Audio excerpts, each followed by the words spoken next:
For 7 days, the part of Dr. Eben Alexander's brain that makes him a person, the part that thinks, that remembers, that knows who he is, did not exist.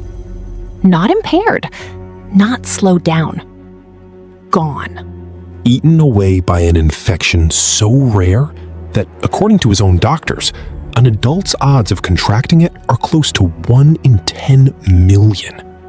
And when he woke up, he didn't describe darkness. He didn't describe nothing. He described a world. A world he says was more real, more vivid, more there than the room you are sitting in right now. His name is Dr. Eben Alexander. For 25 years before this happened, Eben Alexander was a Harvard-trained neurosurgeon. He taught at Harvard Medical School.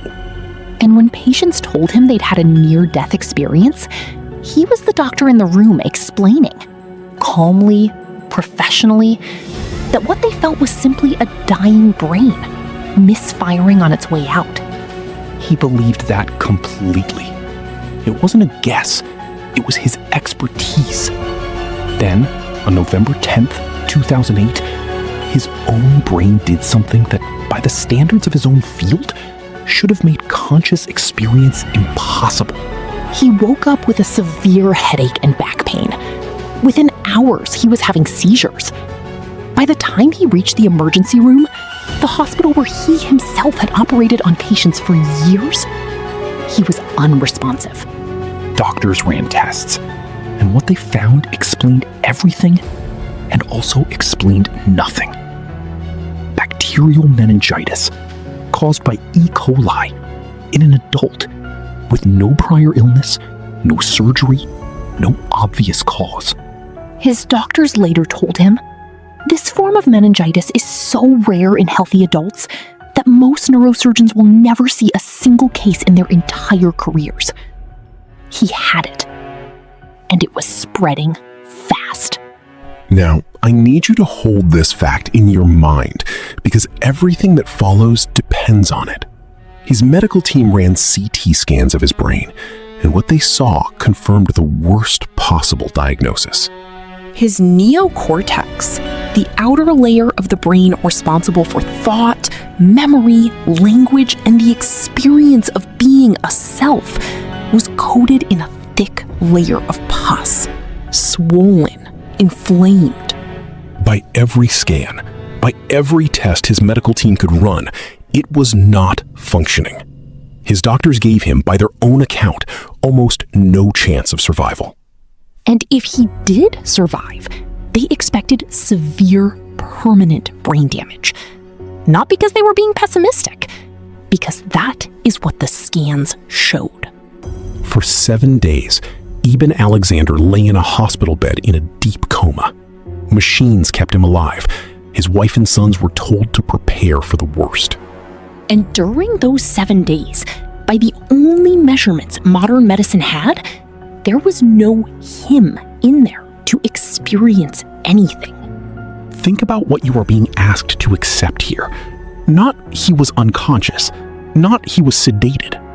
The specific part of the brain at neuroscience says generates conscious experience, the part that makes you, was, according to his own medical records, offline. And yet, Eben Alexander says that during those 7 days, he had the most vivid experience of his entire life. He described leaving his body entirely and entering a place he later called the core. He said it began in darkness, a rough, muddy, claustrophobic darkness, filled with strange root-like shapes and faces. He called it later the earthworm's eye view.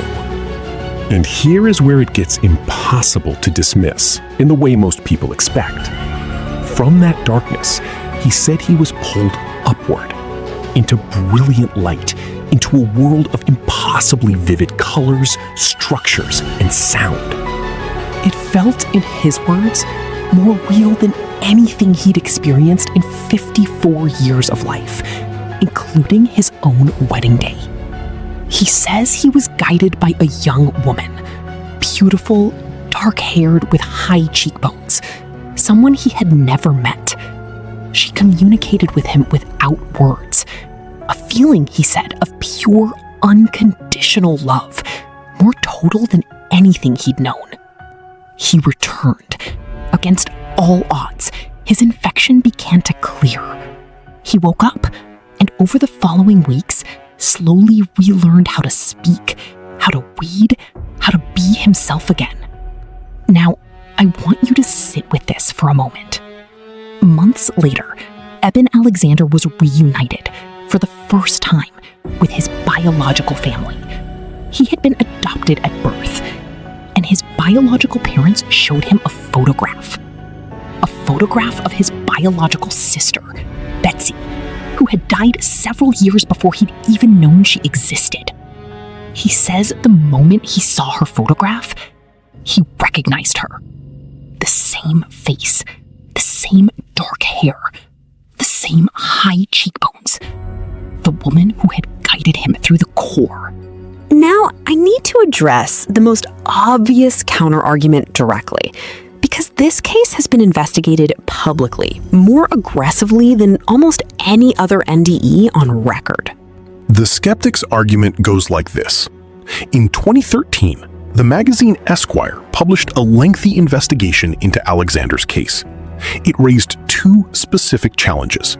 First, some of the doctors and nurses who treated him, when interviewed years later, gave different accounts of exactly how shut down his cortex was and for how long. Continuous EEG monitoring, the gold standard for proving zero brain activity, was not running the entire week.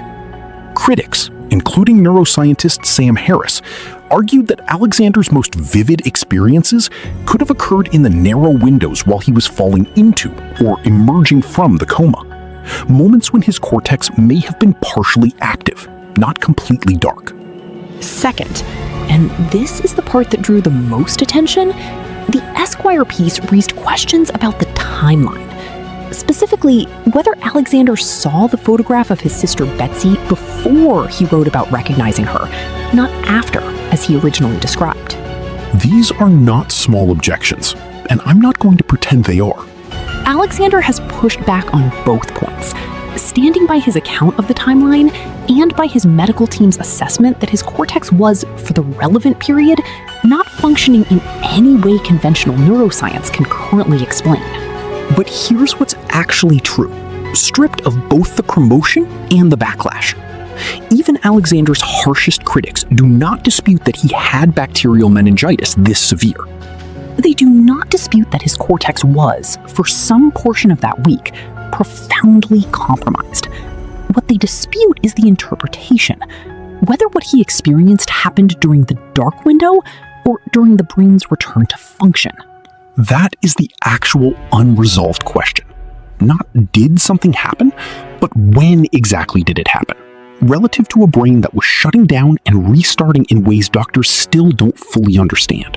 And that gap between a documented severe brain injury and a documented vivid experience with genuine uncertainty about the exact overlap is why, more than 15 years later, Eben Alexander's case remains the most argued about near-death experience in the world.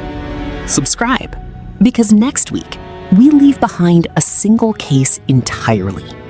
We go to the largest scientific study of consciousness during cardiac arrest ever conducted. 15 hospitals, thousands of patients. Hidden targets placed in hospital rooms specifically to catch something science said could not happen. And what one patient described, while their heart was stopped, is still being studied today. That case is next. If you haven't seen how this all started, a woman whose heart was stopped for 11 minutes on an operating table, that case is on this channel too.